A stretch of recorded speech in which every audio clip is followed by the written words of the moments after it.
So for finding the Fourier series of different functions, we mainly use some basic integration formulas, and we have so many integration formulas which all those I'll give in the document. Okay, no worries for that. And now we'll see the basic formulas for this Fourier series. Okay, the first one is integration by parts. Most of you know, I think, the integration by parts, which is when you need to integrate the two functions together. Okay, integration u v. Here u is a function and v is another function in x, and you can assume that u equals to f1 of x and v equals to f2 of x. These are the two functions. So when you want to integrate these two functions together, you can integrate like u integration v minus integration of u dash integration v dx whole dx. Okay, so first you need to integrate this part and totally will integrate again. Okay, this is the integration by parts formula, but this integration by parts cannot be used in all the functions or all the situations.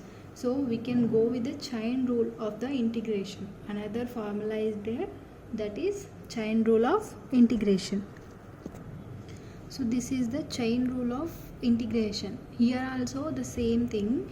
When the two functions are integrated together, we'll have this chain rule.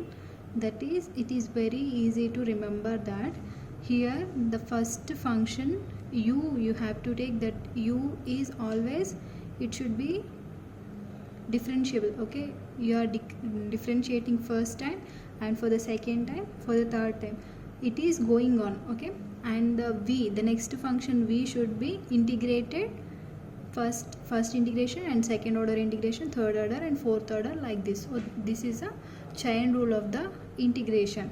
But here the problem is which one we need to take it as a u and v. Let us take an example that any function is given x square cos x. Okay, so when x square cos x is given, which one you need to take as u and which one you need to take as v. Always remember, v should be the function which should be decreasable and degradable. That is, when you differentiate this x square term, you will get, for the first order differentiation it is 2x, and for the second order differentiation it is 2, and for the third order it will be vanished because the differentiation of constant is 0. Let us apply this for this integration for this function x square cos x. So what will be the integration here? X square integration cos x minus d by dx of x square double integration cos x plus d by dx d square by dx square of x square triple integration of cos x minus d cube by dx cube of x square fourth order integration of cos x. Okay, plus and so on it will be. Okay, now when you calculate this x square, the cos x integration is sin x minus differentiation of x square is 2x. Double integration of cos x is already the single integration we have done, sin x.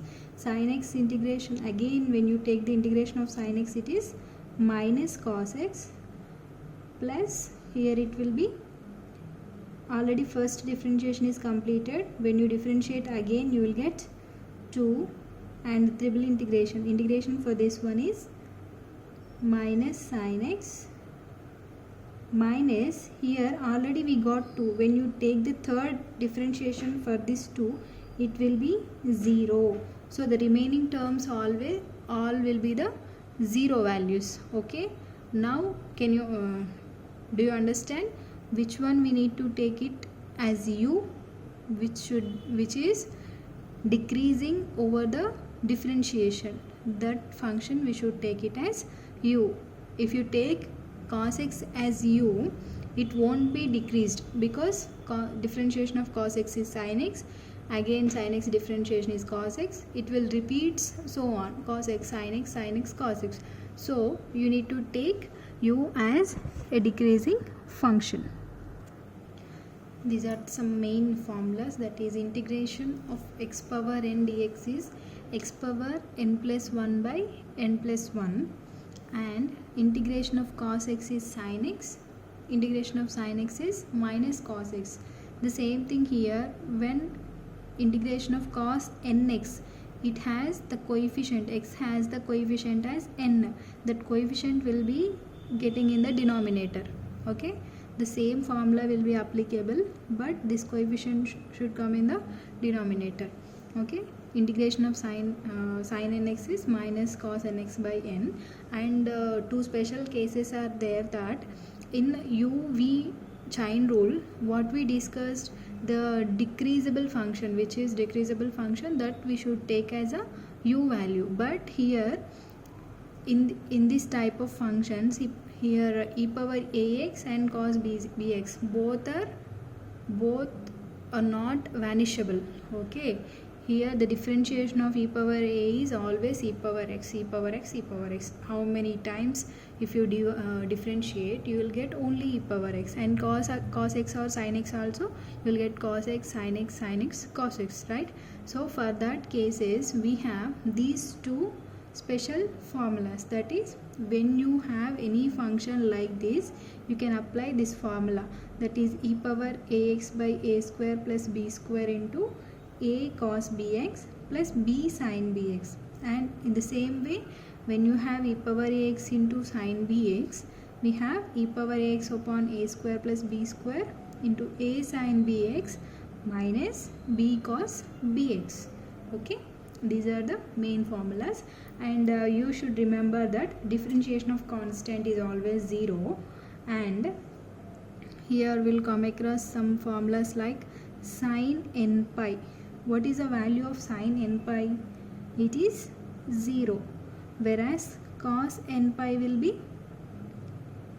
minus 1 whole to the power of n, and sin 0 is 0, cos 0 is 1, right? So you should remember all these formulas.